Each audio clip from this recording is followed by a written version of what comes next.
So, Vanakkam. So, we are been seeing the recapping of all our basic understanding of the earthquake. So, last class we have seen the different type of earthquake sources, particularly fault and fault type, and also we have seen the different type of earthquakes. So, and depends upon the depth, location where it occurs, and what type of energy it released. Okay, so basically the tectonic earthquakes are the major concern for the human being.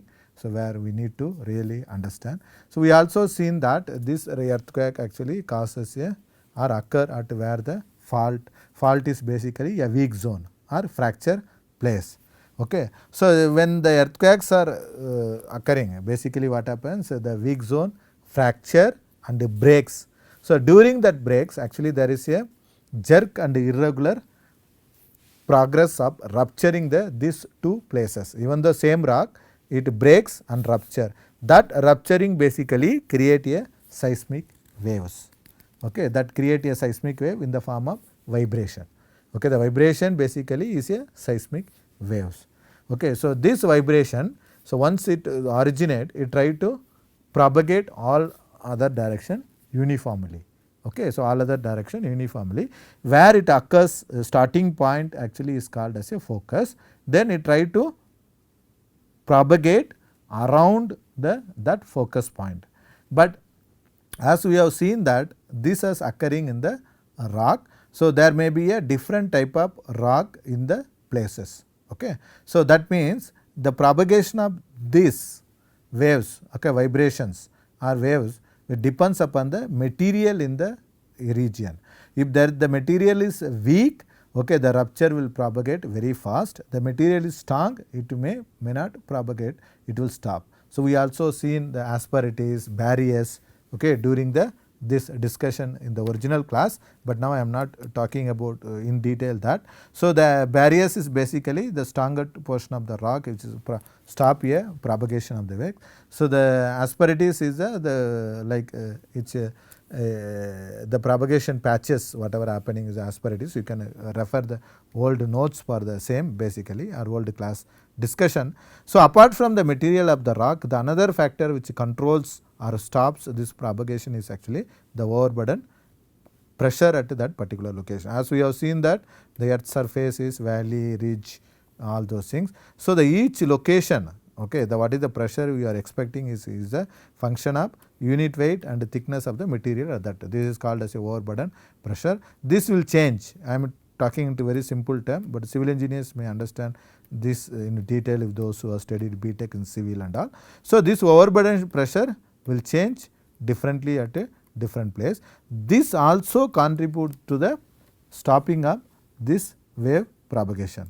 So, basically if the overburden pressure is high, it will stop the rupture phenomena. It is a low, it will allow to propagate.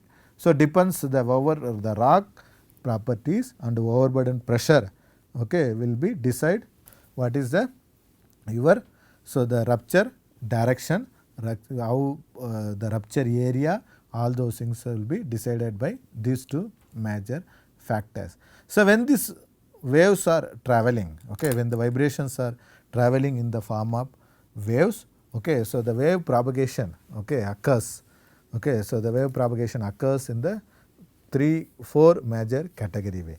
So, what is that? Reflection, refraction and then the dispersion and attenuation. So, what is the reflection? Reflection, as we have seen maybe in the school physics like reflection of the light wave. Here also same, instead of light you get a seismic wave. So, the seismic wave travels from one medium because it travels on the rock when it originates. So, one property of the rock, when there is a change in the another property of the rock like type 1 rock and type 2 rock. So, then the part of the wave get reflected, part of the wave get refracted. So, this is the reflected wave and refracted wave. This kind of phenomena is called as a reflection of the wave. So, for example, the wave, the seismic wave, okay, so created by the earthquake travels down the earth.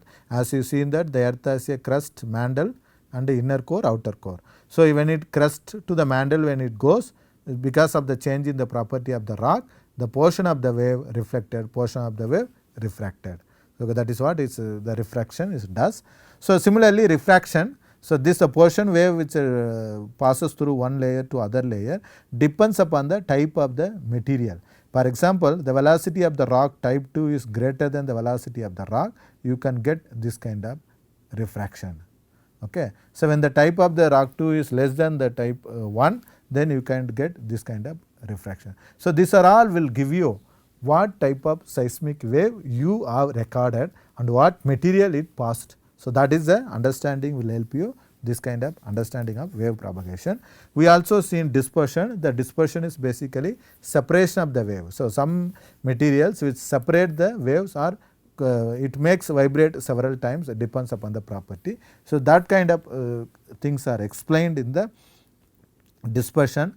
So, the attenuation is some material will modify the wave amplitude, okay, wave character will be modified. So, the attenuation is basically reduce the wave amplitude is called as attenuation, increase the wave signal strength or wave amplitude is called as amplification. So, more or less the four major phenomena which occurs during the wave propagation: refraction, reflection, dispersion and attenuation or amplification. So, these are the four major phenomena it occurs. So, this occurs with respect to the waves it travels. So, the seismic waves, even though we call it as a whatever vibration produced wave as called as all of them as a seismic wave, these waves are categorized two type, depends upon the how it travels and how the medium respond to that travel. Okay. So, there are two type of wave, one is the body wave, another one is the surface wave.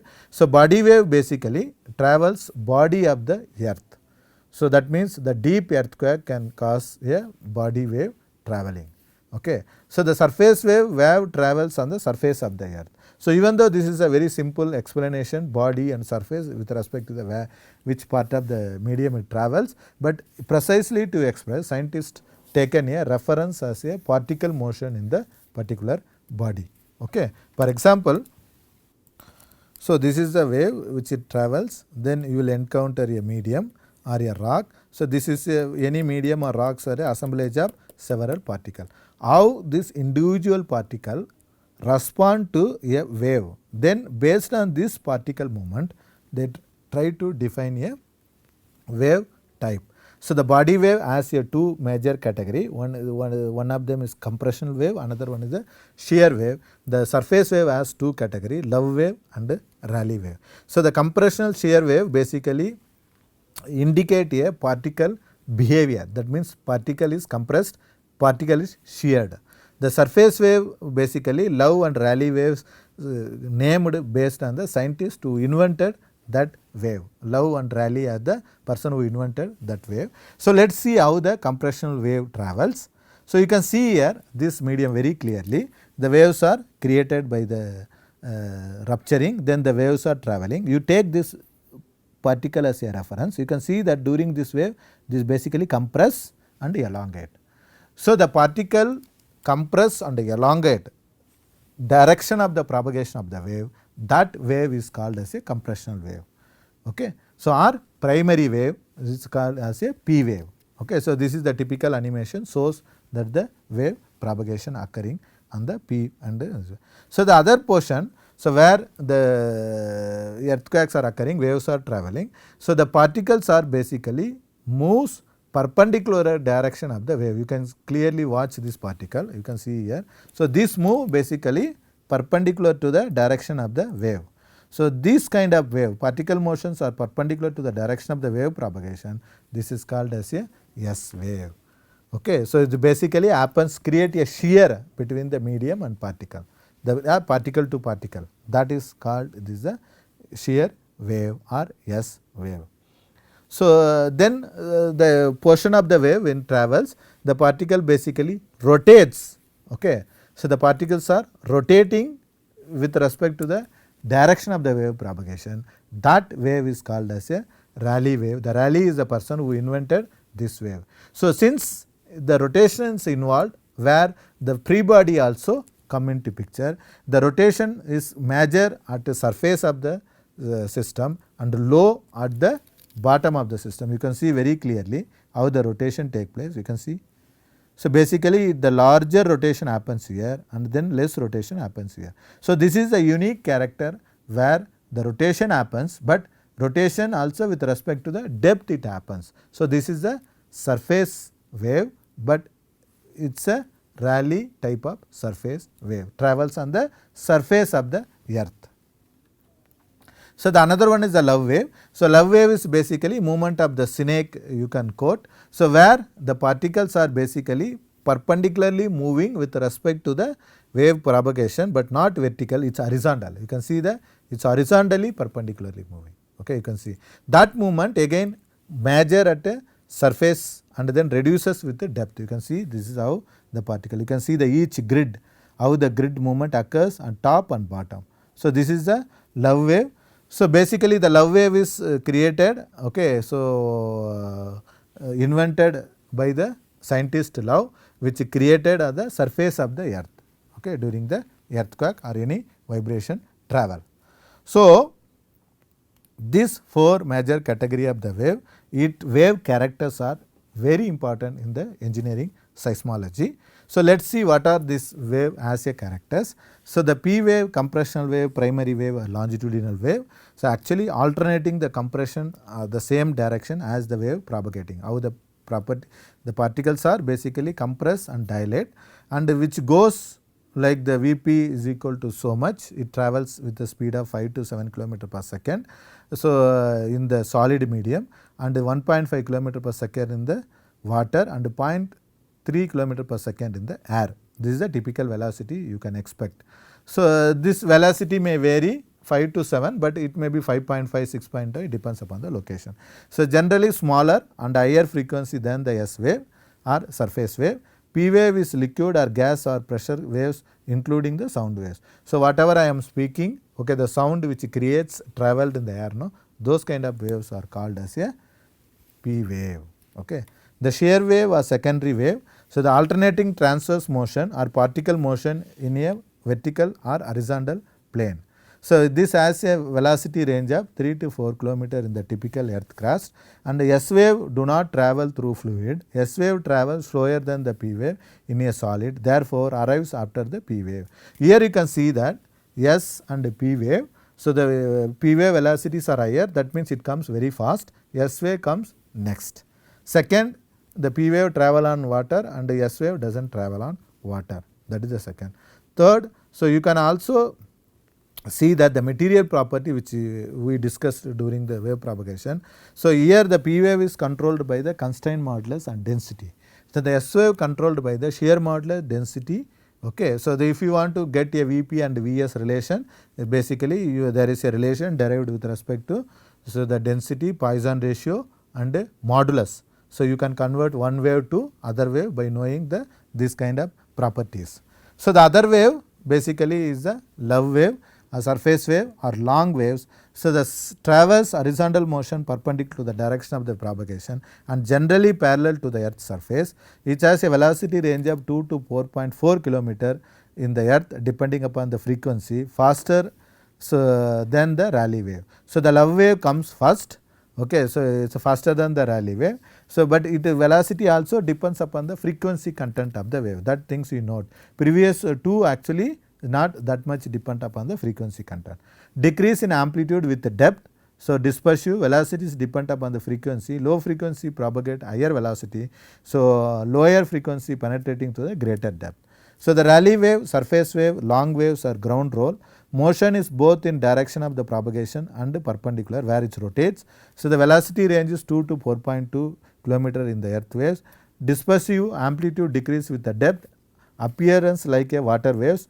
Depth penetrate depends upon the frequency, lower frequency penetrate to a greater depth. So, if you go to the water body next time, you throw a stone. When you throw a stone, so you will get a wave, okay, in the circular wave, the waves are traveling like this. No, that waves are basically Rayleigh wave. Okay. So, that kind of waves basically water waves are. So, love waves are basically snake movement, that is a typical example. So, all these animations, okay, the wave explanation, animation, simple experiment are available in the YouTube. So, you can actually browse it and get exposed to more the content, how it travels. So even though the theory assumes like this homogeneous heterogeneity medium and infinite depth and semi-infinite and all, but we don't want to basically too much explain on that, which is not required for the introduction class kind of things. Okay. So this is about the wave character. This wave property are very important to interpret a seismic data recorded at a particular place. So if you have the seismic record, you should know what type of wave you are recorded. So this wave property also defines the earth interior. So people have recorded these waves at different places and then try to understand how the particular place, what type of wave you received by the wave propagation theory, based on the wave propagation theory only. So we have seen some animation basically. So you can see this animation. So the earthquake originate at one place and then it moves at a different place. You can see what type of wave and when it arrives. So for example, this is the origin, earthquake is originated. So then it moves, you can see the what type, S wave, P wave, when it travels, P wave, when the S wave, and how your house or a typical house get disturbed or object in the surface disturbed. So you can also see the amplitude with respect to different position. So this is the wave. So when you are seeing that the S waves are not traveling the interior, that means some location you cannot get a record of S wave. Okay. So those locations, okay, where you are not able to receive a particular wave, that depends upon the your origin of the wave and the position of where you are looking at. For example, in this figure the earthquakes are occurring here. So you try to have the earthquake recording at several places of the world. If you see this very clearly, you can see basically this position, this position, this position, this position. So the waves are traveling all around direction, but one at particular location you may not receive a particular wave, depends upon the wave character. For here you may not receive a S wave as the interior of the outer core of the earth is basically your liquid.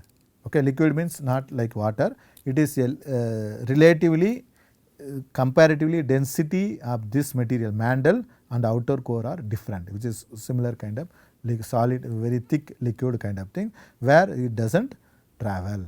So this decides a particular zone or area do not have particular wave type. So then that defines a shadow zone. So if this is the place you see the earthquake is origin, this is the place earthquake is origin. So then it travels all along the direction. Scientists observed that the 103 degree from this middle 103 degree and 140 degree. Okay, so this portion you will not receive a P wave because of the refraction. Okay, so refraction and reflection you will not receive the P wave on this as well as this.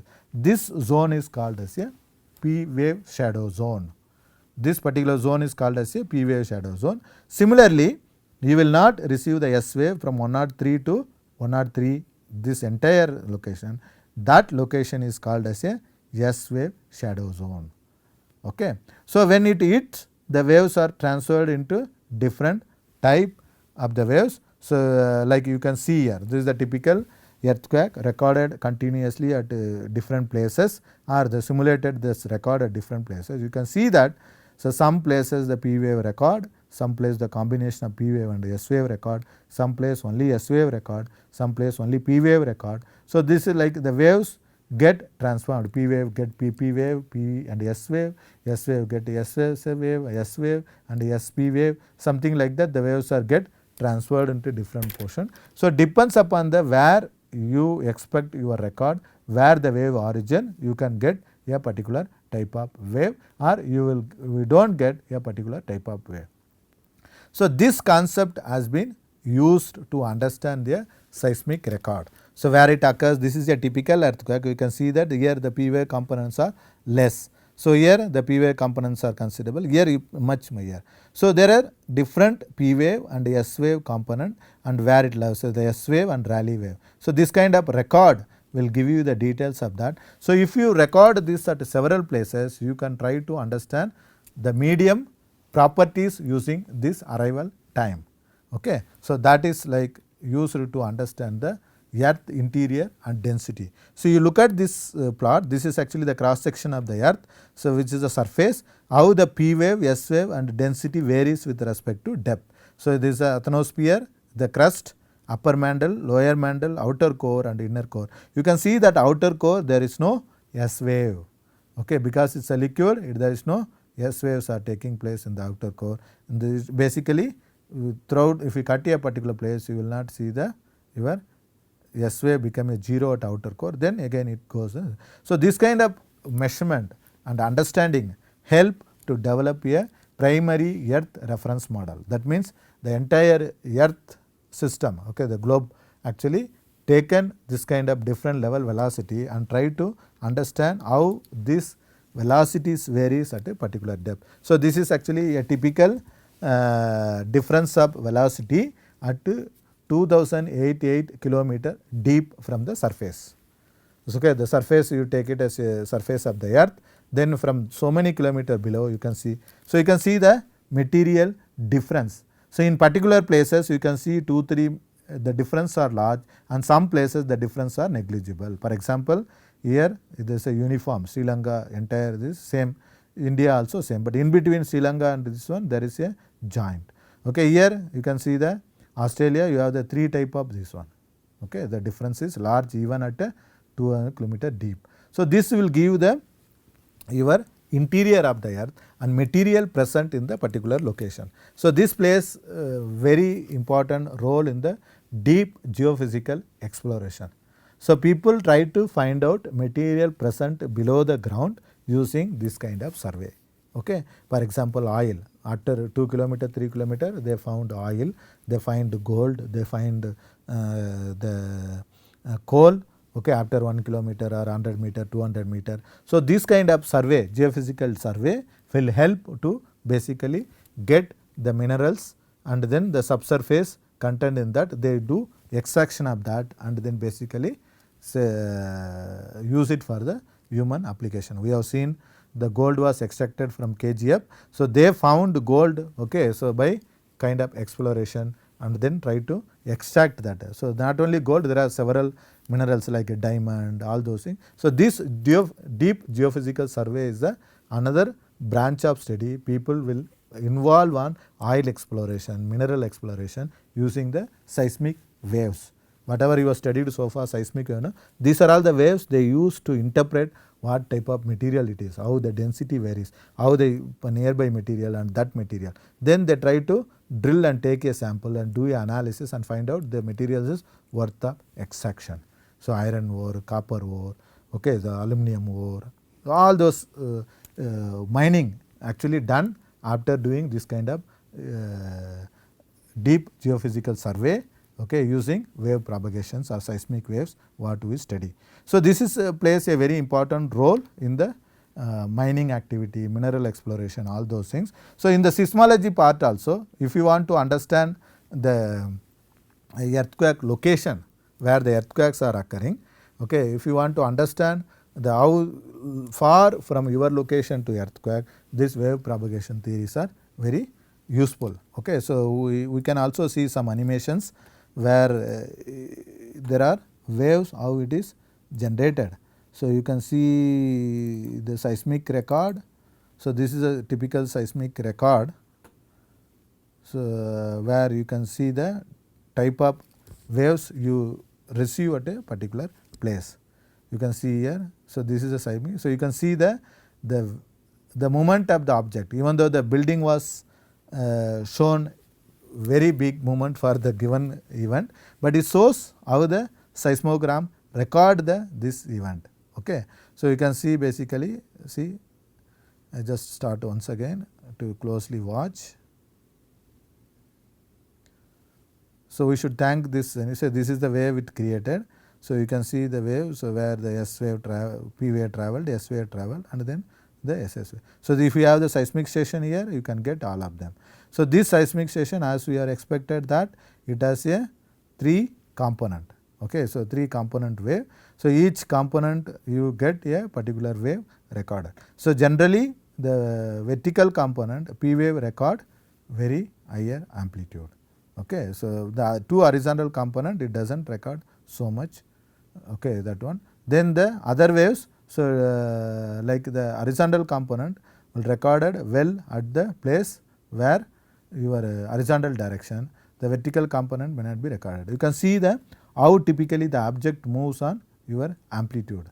So, east west, north south, okay, how it behaves, okay, your object or how it behaves. So, even though this shown very high level of vibration, this is basically to understand how wave propagation it basically see here P wave, S wave, see how it moves. So, such kind of movement is taking place in the any object due to the earthquake. So, that is what you are trying to capture. You can see this earthquake occurring now. You can see the P wave traveling, S wave, surface wave. These waves are moving towards. You can see when it reaches to the object.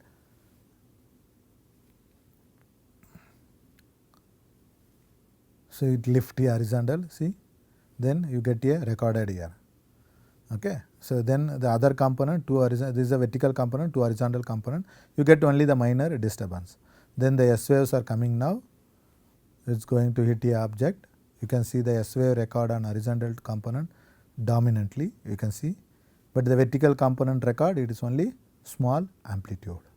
So, similarly surface wave going to hit the object, you can see the waves are coming very close to the object, going to hit you. So, when you hit here object, you can see how the object rolls, basically see it rotates and also like a water waves it moves. You can see the component. So, basically the S wave and a surface wave predominantly recorded in the horizontal component, which is north south and east west, and then the P wave predominantly recorded in the vertical component of the seismometer. So, this will help you to interpret what type of wave you recorded at a particular place. So, this also useful to interpret a data. So, now last 4 lecture we have been recapping the what we discussed in the different portion of the syllabus. So, that this knowledge whatever we discuss will be useful for getting the prediction of the earthquake hazard. Okay. So, that is why we are discussing these topics. So, we will continue this few more topics what we the balance, and followed by we will work on how you can use this knowledge for application side. So, that is the reason. Okay. So, thank you very much for watching this video. We look forward. So, next class. So, thank you.